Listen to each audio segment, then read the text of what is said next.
Hello student, good morning. आप लोग कैसे हैं? हम ठीक हैं।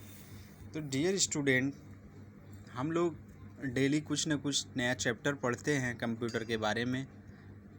तो आज हम आप लोगों को कंप्यूटर का कोई चैप्टर नहीं पढ़ाएंगे, बल्कि कंप्यूटर का पूरा डिटेल बताएंगे शुरू से लेके, मतलब कंप्यूटर का आविष्कार, कंप्यूटर कैसे बना, कंप्यूटर का ये मतलब बेसिक नॉलेज आपको आज हम कंप्यूटर में देंगे। तो डियर स्टूडेंट, आप लोग कंप्यूटर के इस वीडियो को, कंप्यूटर क्लास के इस वीडियो को ध्यान से सुनिए और पढ़िए, ठीक है?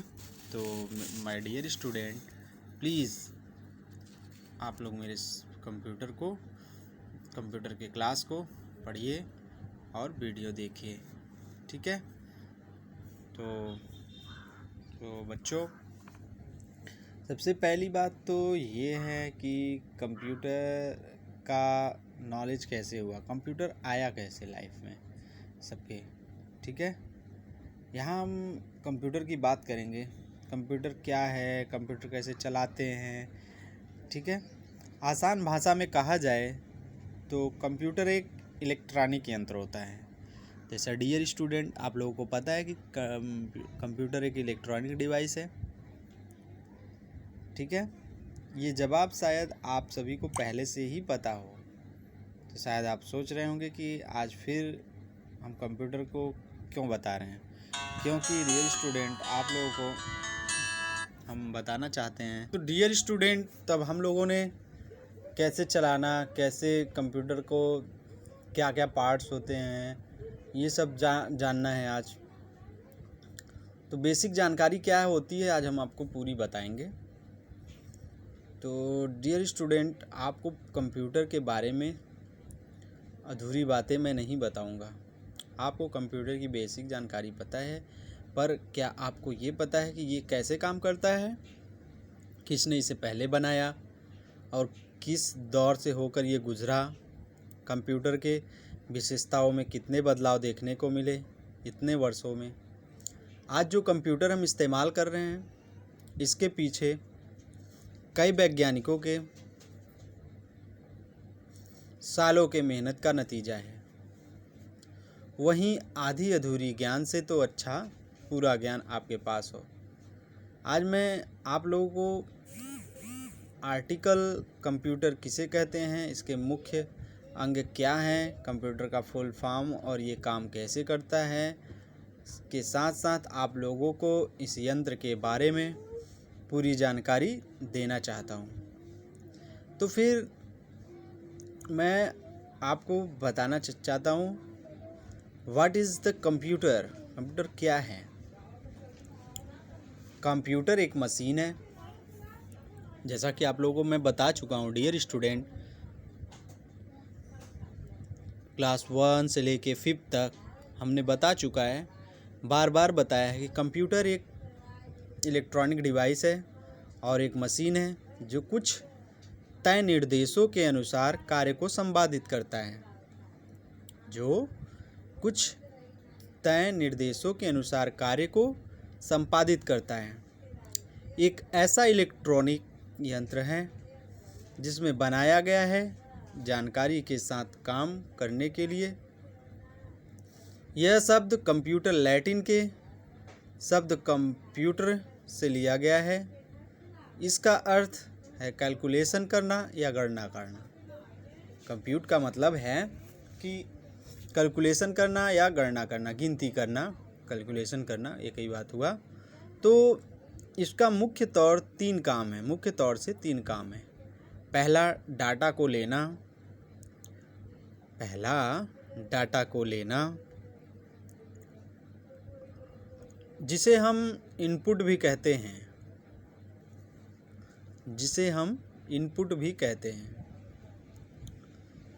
दूसरा काम उस डाटा को प्रोसेस करना होता है और आखिरकार उस प्रोसेस डाटा को दिखाने का होता है, जिसे आउटपुट भी कहते हैं।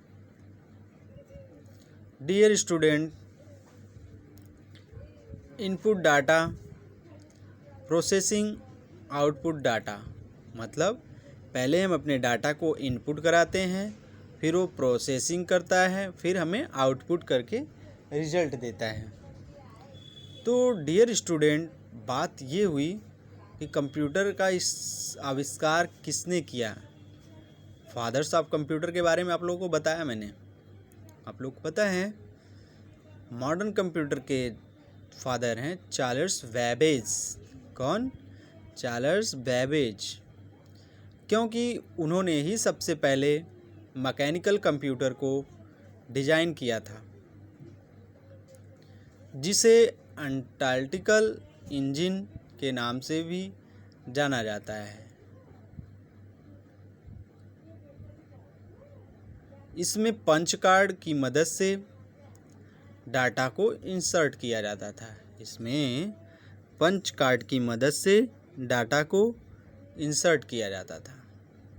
डियर स्टूडेंट, कंप्यूटर को हम ऐसा एडवांस इलेक्ट्रॉनिक डिवाइस कह सकते हैं जो कि रॉ डाटा को इनपुट के तौर में यूजर से लेता है। डियर स्टूडेंट, फिर उस डाटा को प्रोग्राम सेट ऑफ इंस्ट्रक्शन के द्वारा प्रोसेस करता है और आखिर के परिणाम को आउटपुट के रूप में प्रकाशित करता है। मतलब आउटपुट हमें प्रिंट मतलब हॉट कॉपी के रूप में देता है। ये दोनों न्यूमेरिकल और non numerical, arithmetical and logical calculation को प्रोसेस करता है। अब रही बात डियर स्टूडेंट, कंप्यूटर का फुल फॉर्म क्या होता है। COMPUTER जो है, इसका फुल फॉर्म होता क्या है, इसको जानना बहुत ही ज़रूरी है। तकनीकी रूप से कंप्यूटर का कोई फुल फॉर्म नहीं होता। तकनीकी रूप से कंप्यूटर का कोई फुल फॉर्म नहीं होता, फिर भी कंप्यूटर का एक काल्पनिक फुल फॉर्म है। C for commonly. कॉमनली की स्पेलिंग क्या होती है? COMMONLY। C for commonly. फिर आता है हमारा O, ऑपरेटेड, OPERATED, ऑपरेटेड। फिर आता है हमारा M मतलब machine, MACHINE, machine. P for particular. Particular की स्पेलिंग क्या होती है? PARTICULARLY, particular. U for used, USED, used. Dear student, अब रही बात T फॉर क्या होता है? Technical, TECHNICAL, technical. फिर E for educational, EDUCATIONAL, educational. अब लास्ट वाला है R फॉर रिसर्च, RESEARCH। पूरी बात मिला के ये हुई commonly operated machine, particular, used for technical and educational research. मतलब अगर हम इसको हिंदी में ट्रांसलेट करते हैं तो ऐसा होगा, ऑपरेटिंग मशीन विशेष रूप से व्यापार, शिक्षा और अनुसंधान के लिए उपयोग की जाती है।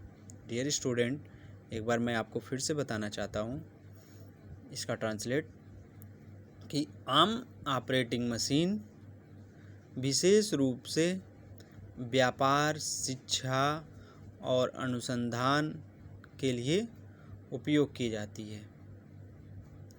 तो डियर स्टूडेंट, कंप्यूटर का इतिहास, जनरेशन ऑफ कंप्यूटर, हिंदी में हम आपको बता दें, जैसा कि मैंने आपको कंप्यूटर जनरेशन के बारे में बताया था। ठीक है, इस बात की सही तरह से प्रमाण नहीं किया जा सकता है कि कब से कंप्यूटर का डेवलपमेंट शुरू किया गया। कोई प्रमाण नहीं है कि डेवलप कब से चालू हुआ, कब तक ख़त्म हुआ, इसका कोई प्रमाण है नहीं अपने पास। ठीक है।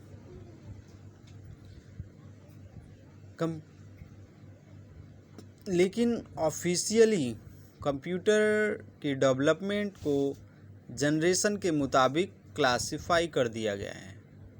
मतलब जनरेशन के हिसाब से कंप्यूटर को डेवलप करके ऑफिशियली जनरेशन के मुताबिक क्लासिफाई कर दिया गया है। ये मुख्य तौर से 5 हिस्सों में बटे हुए हैं। ये मुख्य तौर से 5 हिस्से में बटे हुए हैं। तो डियर स्टूडेंट, ये 5 हिस्सों में बटे हुए हैं। जब बात कंप्यूटर के जनरेशन की आती है तब इसका तात्पर्य है कि कंप्यूटर की पीढ़ियाँ, जैसे जैसे कंप्यूटर का विकास होते गया उन्हें अलग अलग पीढ़ियों में विभाजित कर दिया गया, जिससे इन्हें सटीक रूप से समझने में आसानी हो। कंप्यूटर की पहली पीढ़ी जो थी 1940 1956 ऐसे लिया गया था। 1946 कुछ है नहीं इसका, लेकिन 1940 1956 वैक्यूम ट्यूब्स का यूज करके बनाया गया था। पहली पीढ़ी में वैक्यूम ट्यूब्स का यूज किया गया था। तो पहली पीढ़ी कंप्यूटर वैक्यूम ट्यूब से स्टार्ट की गई थी। वैक्यूम ट्यूब सबसे पहले जनरेशन के कंप्यूटर वैक्यूम ट्यूब को सर्किट और मैग्नेटिक ड्रम को मेमोरी के इस्तेमाल करते थे। ये साइज में काफ़ी बड़ा हुआ करते थे। इनको चलाने में काफ़ी शक्ति का इस्तेमाल होता था। ज़्यादा बड़ा होने के कारण इसमें हीट की भी बहुत समस्या थी, जिससे ये कई बार मैन्युफंक्शन भी होता था। इनमें मशीन लैंग्वेज का इस्तेमाल होता था। उदाहरण के तौर पे यूनिवैक एंड इनैक कंप्यूटर्स। ठीक है, यूनिवैक और इनैक के कंप्यूटर के बारे में हमने आपको बता दिया था। तो डियर स्टूडेंट, कंप्यूटर की जो तीसरी पीढ़ी स्टार्ट हुई, दूसरी पीढ़ी, अभी तो फर्स्ट जनरेशन मैंने बताया, सेकेंड जनरेशन एंड दूसरी पीढ़ी क्या है 1956 से 1963, जिसमें वैक्यूम ट्यूब को हटा के ट्रांजिस्टर का यूज किया गया। पहले में वैक्यूम ट्यूब, दूसरे में ट्रांजिस्टर का यूज किया गया। तो सेकेंड जनरेशन के कंप्यूटर में ट्रांजिस्टर ने वैक्यूम ट्यूब की जगह ले ली। ट्रांजिस्टर बहुत ही कम जगह लेता था, छोटे थे, फास्टर थे, सस्ते थे और ज़्यादा एनर्जी इफ़िशियंट थे। ये पहले जनरेशन के कंप्यूटर की तुलना में कम हीट जनरेट करते थे, लेकिन फिर भी इसमें हीट की समस्या अभी भी थी। इनमें हाई लेवल प्रोग्रामिंग लैंग्वेज जैसे कोबोल और फॉर्टेन को इस्तेमाल में लाया गया। डियर स्टूडेंट, ये आता है हमारा थर्ड जनरेशन है 1964 से 1971 से। तो वैक्यूम ट्यूब और फिर दूसरा आया हमारा सर्किट ट्रांजिस्टर। तो ये दोनों को हटा के इंटीग्रेटेड सर्किट लगाया गया। ठीक है, मतलब थर्ड जनरेशन के कंप्यूटर में पहली बार इंटीग्रेटेड सर्किट का इस्तेमाल किया गया था, जिसमें ट्रांजिस्टर के छोटे छोटे सिलिकॉन चिप के अंदर डाला जाता था। ट्रांजिस्टर के छोटे छोटे करके पहले बड़ा सा लगता था ट्रांजिस्टर वैक्यूम ट्यूब के बाद, लेकिन अब थर्ड पीढ़ी में जो थर्ड जनरेशन था, ट्रांजिस्टर के छोटे छोटे सिलिकॉन चिप के अंदर डाला जाता था, जिसमें सेमी कंडक्टर कहा जाता था। इससे ये फ़ायदा हुआ कि कंप्यूटर की प्रोसेसिंग करने की क्षमता काफ़ी हद तक बढ़ गई। तो डियर स्टूडेंट, पहली बार इस जनरेशन के कंप्यूटर को ज़्यादा यूज़र फ्रेंडली बनाने के लिए मॉनिटर्स, कीबोर्ड्स और ऑपरेटिंग सिस्टम का इस्तेमाल किया गया। इसे पहली बार मार्केट में लॉन्च किया गया था। कंप्यूटर को मार्केट में लॉन्च किया गया था। फोर्थ जनरेशन कंप्यूटर की चौथी पीढ़ी 1971 से 1985, मतलब माइक्रो प्रोसेसर लगाया गया। क्या लगाया गया? Micro processor. इंटीग्रेटेड सर्किट की जगह पे माइक्रो प्रोसेसर आ गया। फोर्थ जनरेशन की ये खासियत है कि इसमें माइक्रो प्रोसेसर का इस्तेमाल किया गया, जिससे हज़ारों इंटीग्रेटेड सर्किट को एक ही सिलिकॉन चिप में एम्बेडेड किया गया। मतलब जिसमें हज़ारों इंटीग्रेटेड सर्किट को चिप में, छोटे छोटे सिलिकॉन में चिप में एम्बेडेड किया गया। इससे मशीन के आकार को कम करने में बहुत आसानी हुई। माइक्रो प्रोसेसर के इस्तेमाल से कंप्यूटर की इफ़िशियंसी और भी बढ़ गई। ये बहुत ही कम समय में बड़े बड़े कैलकुलेशन कर पा रहा था। माइक्रो प्रोसेसर बहुत ही अच्छा चला। फिर आता है हमारा फिफ्थ जनरेशन। फिफ्थ जनरेशन है 1985 से प्रेजेंट, मतलब अब तक, आर्टिफिशियल इंटेलिजेंस, जिसमें आर्टिफिशियल इंटेलिजेंस चला। फिफ्थ जनरेशन आज के दौर का है, जहाँ की आर्टिफिशियल इंटेलिजेंस ने अपना दबदबा कायम कर लिया है। कंप्यूटर अभी हम लोग का कौन सा जनरेशन चल रहा है? फिफ्थ जनरेशन में हम लोग चल रहे हैं। ठीक है, आर्टिफिशियल इंटेलिजेंस ने अपना दबदबा कायम कर लिया है। अब नई नई टेक्नोलॉजी जैसे speech recognition, parlour processing, quantum calculation जैसे कई एडवांस तकनीकी इस्तेमाल में आने लगे हैं।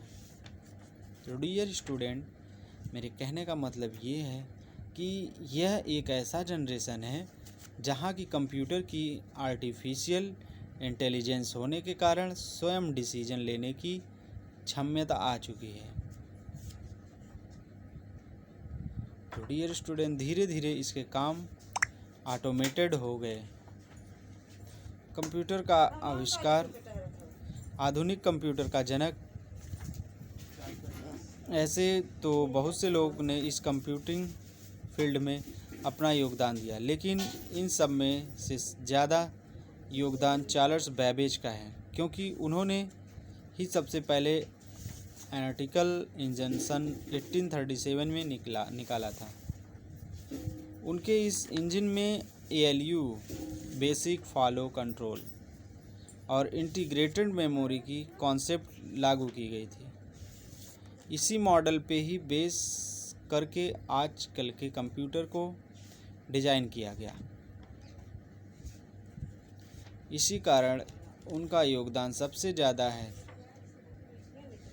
तभी उनको कंप्यूटर के जनक के नाम से भी जाना जाता है। तो अब आता है बात कंप्यूटर की परिभाषा, डेफिनेशन ऑफ कंप्यूटर। तो डियर स्टूडेंट, किसी भी मॉडर्न डिजिटल कंप्यूटर के कई कंपोनेंट्स हैं, लेकिन उनमें से कुछ बहुत ही महत्वपूर्ण हैं, जैसे input device, output device, CPU मतलब central processing unit, mass storage device, memory. अब बात आती है कंप्यूटर काम कैसे करता है। ठीक है, कंप्यूटर अपना काम कैसे करता है। इनपुट डाटा, सबसे पहले इनपुट या डाटा। इनपुट वो स्टेप है जिसमें कि रॉ इन्फॉर्मेशन को इनपुट डिवाइस इस्तेमाल करके कंप्यूटर में डाला जाता है। ये कोई लेटर, पिक्चर या कोई वीडियो भी हो सकता है। प्रोसेस के दौरान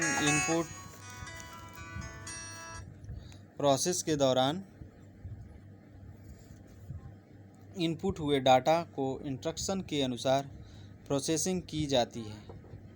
ये पूरी तरह से इंटरनल प्रोसेस है। आउटपुट के दौरान जो डाटा पहले से प्रोसेस हो चुकी है उसको रिजल्ट के तौर में शो किया जाता है, और यदि हम चाहें तो इस रिजल्ट को सेव करके मेमोरी, और डियर स्टूडेंट, हम चाहें तो इस रिजल्ट को सेव करके मेमोरी में भी रख सकते हैं फ्यूचर के इस्तेमाल के लिए। ठीक है, तो डियर स्टूडेंट, यदि आप कभी किसी कंप्यूटर केस के भीतर देखा होगा तो आपने ये ज़रूर पाया होगा कि अंदर छोटे छोटे कई कंपोनेंट्स होते हैं। वो बहुत ही ज़्यादा कॉम्प्लिकेटेड दिखते हैं, पर वो एक्चुअली में उतने कॉम्प्लिकेटेड नहीं होते। अब मैं आप लोगों को इन्हीं कंपोनेंट्स के बारे में कुछ जानकारी देना चाहता हूँ। तो प्लीज़ ध्यान से सुनिए डियर स्टूडेंट, ये मैं फिर वापस नहीं बताने वाला हूँ। Motherboard, what is motherboard? Main parts computer का। मदरबोर्ड क्या होता है? किसी भी कंप्यूटर का मुख्य सर्किट बोर्ड को मदरबोर्ड कहा जाता है। किसी भी कंप्यूटर के मुख्य सर्किट बोर्ड को मदरबोर्ड कहा जाता है। ये एक पतली प्लेट की तरह दिखता है, पर ये बहुत सी चीज़ों की धारणा किए होता है, जैसे सीपीयू, मेमोरी, कंस्टर्स, हार्ड ड्राइव और ऑप्टिकल ड्राइव के लिए एक्सपेंशन कार्ड वीडियो और ऑडियो को कंट्रोल करने के लिए इसके साथ कंप्यूटर के सभी पार्ट्स को कनेक्शन देखे जाए तो मदरबोर्ड कंप्यूटर के सारे पार्ट्स के साथ डायरेक्टली या इनडायरेक्टली तरह से जुड़ा हुआ होता है। जैसा कि डियर स्टूडेंट, मदरबोर्ड ऐसा एक पार्ट है कंपोनेंट्स का जिसमें देखा जाए तो कंप्यूटर के सारे पार्ट्स उससे जुड़े होते हैं। ठीक है, जैसा कि ऑडियो कंट्रोल करना और वीडियो कंट्रोल करना, ऑप्टिकल ड्राइव के लिए, एक्सपेंशन कार्ड के लिए, सारी चीज़ों के लिए मदरबोर्ड ही होता है। फिर आता है हमारा दूसरा सीपीयू प्रोसेसर। सीपीयू प्रोसेसर क्या है? क्या आप जानते हैं? सेंट्रल प्रोसेसिंग यूनिट यानी सीपीयू है। इसको भी कहा जाता है सीपीयू। ये कंप्यूटर केस के अंदर मदरबोर्ड में पाया जाता है। इसे कंप्यूटर का दिमाग भी कहा जाता है। जैसा कि डियर स्टूडेंट हम आपको बता चुके हैं पिछली क्लास में कि कंप्यूटर सीपीयू दिमाग होता है कंप्यूटर का। तो डियर स्टूडेंट, ये किसी कंप्यूटर के भीतर ही हो रहे सारे गतिविधियों के ऊपर नज़र रखे हुए होता है। जितनी ज़्यादा एक प्रोसेस की स्पीड होगी उतनी ही जल्दी ये प्रोसेसिंग कर पाएगा। अब आती है बात रैम की, जो बहुत ही मतलब अपने आप में बहुत ही सिस्टमेटिक से रैंडम में बिना रैम के कोई भी कंप्यूटर अच्छी तरह से नहीं चल पाएगा। ठीक है, रैम भी अपने आप में बहुत ही महत्वपूर्ण पार्ट्स होता है। होता क्या है, रैम का फुल फॉर्म सबसे पहले जान लेते हैं। रैम को हम रैंडम एक्सेस मेमोरी के नाम से भी जानते हैं। ये सिस्टम का शॉर्ट टर्म मेमोरी होता है। जब भी हम कंप्यूटर के कुछ कैलकुलेशन करते हैं तब ये टेम्परेली उस रिजल्ट को रैम में सेव कर देता है बिना सेव किए। जैसे हमने सेव नहीं किया है, हम कुछ भी काम कर रहे हैं, टेम्परेली वो रैम में सेव कर देगा, रैम अपने आप में सेव कर लेगा। तो डियर स्टूडेंट, अगर कंप्यूटर बंद हो जाए तो ये डाटा खो भी जाता है। ठीक है, जब तक कंप्यूटर चालू है तभी तक मिल सकता है। अगर लाइट बिजली गई या कंप्यूटर बंद हुआ तो ये टेम्परेली जो सेव होता है ये हमेशा के लिए खो जाएगा, मिलेगा नहीं वापस। ठीक है, यदि हम कोई डॉक्यूमेंट्स लिख रहे हैं तब उसे नष्ट होने से बचने के लिए हम बीच बीच में अपने डाटा को सेव करते हैं। सेव करने से डाटा हार्ड ड्राइव में सेव होता है। सेव करने से डाटा कहाँ सेव होता है? हार्ड ड्राइव में, जो लंबे समय तक रहती है। जो लंबे समय तक रहती है, कंप्यूटर ऑन ऑफ होने से उसे मतलब नहीं है, काफ़ी टाइम तक रहता है। रैम को मेगाबाइट्स और गीगाबाइट्स में मापा जाता है, मतलब एमबी और जीबी में मापा जाता है रैम को। जितना ज़्यादा रैम होगा उतना हमारे लिए अच्छा होगा। मतलब जितना, जैसे हम लोग घरों में हम लोग के फादर्स मदर लोग मोबाइल लेते हैं ना, तो उसमें रैम रोम सब देखते हैं ना, तो उसी तरह से बच्चों जितना ज़्यादा रैम रहेगा उतना अच्छा हमारा मोबाइल काम करेगा, उतना ही अच्छा हमारा कंप्यूटर काम करेगा। ठीक है, हमारे लिए अच्छा होगा। फिर आती है बात हार्ड ड्राइव की। What is hard drive? Hard drive क्या है? हाँ, what is hard drive? Hard drive क्या है? हार्ड ड्राइव वो कंपोनेंट है जहाँ सॉफ्टवेयर, डॉक्यूमेंट्स और दूसरे फाइल को सेव किया जाता है। इसमें डाटा लंबे समय तक स्टोर होकर रहता है। इसमें डाटा लंबे समय तक स्टोर रहता है। जिसे हमने सेव किया, अपने किसी पिक्चर्स को, अपने किसी फाइल को, अपने किसी फ़ोटो को सेव किया हार्ड ड्राइव में, तो लंबे समय तक रहेगा। ठीक है, हार्ड ड्राइव में सेव करेंगे तो कोई ना कोई फ़ाइल का नाम देंगे, अपना नाम देंगे या किसी का भी नाम देंगे, जो उस नाम के हिसाब से हम लोग अपना ढूंढ लेंगे, जो काफ़ी टाइम तक रहेगा कंप्यूटर में। ठीक है, फिर आता है एक्सपेंशन कार्ड। ये एक्सपेंशन कार्ड क्या होता है बच्चों? आप लोगों को बहुत ही मोस्ट बातें बता रहे हैं, मोस्ट इम्पॉर्टेंट, जो आज तक किसी टीचर ने बताया नहीं होगा। तो डियर स्टूडेंट, इस बात को आप लोग ध्यान से सुनिए और हो सके तो आप लोग ज़रूर से ज़रूर इसका फेयर कॉपी बना लीजिएगा। ठीक है, तो डियर स्टूडेंट, ये आपके सिलेबस में नहीं है जो मैं बता रहा हूँ। ठीक है, तो एक्सपेंशन कार्ड क्या होता है? सभी कंप्यूटर्स को एक्सपेंशन स्लॉट होते हैं। सभी कंप्यूटर के एक्सपेंशन स्लॉट होते हैं, जिससे हम फ्यूचर में कोई एक्सपेंशन कार्ड को ऐड कर सकते हैं। इन्हें PCI मतलब पेरिफेरल कंपोनेंट्स इंटरकनेक्ट कार्ड भी कहा जाता है। लेकिन आजकल के मदरबोर्ड में बिल्ड इन कई स्लॉट पहले से होते हैं। कुछ एक्सपेंशन कार्ड के नाम से हम पुराने कंप्यूटर को अपडेट करने के लिए इस्तेमाल कर सकते हैं, जिसमें वैरायटी है video card, sound card, network card, Bluetooth card मतलब एडेप्टर।